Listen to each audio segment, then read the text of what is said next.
Slicing a cake is an art which you need to practice a lot, but I'm going to show you some simple techniques which is going to make your life easy. So for the start, the tool which you require to slice a cake is just a simple bread knife, and you do not require any gadgets for slicing the cake. So to understand what part of our bread knife we are going to use for the slicing. So basically in the first stage of the slicing, we are going to use the center part of our bread knife, holding our bread knife in this manner, and the tip remains outside the sponge. So you insert your center part of your bread knife to inside the sponge, and you just simply slice it, rotating your cake with the free hand. So we have just taken out our topmost layer. Okay, now we start with the layer, which is we are going to divide our sponge into 3 different layers here.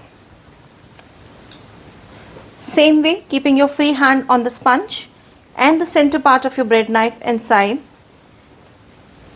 you start slicing this.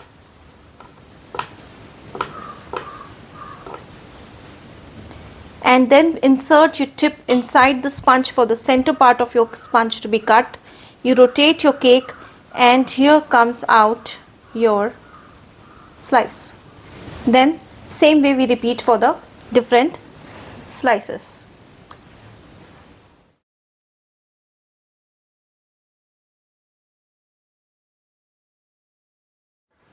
So what you get here is a clean sliced sponge.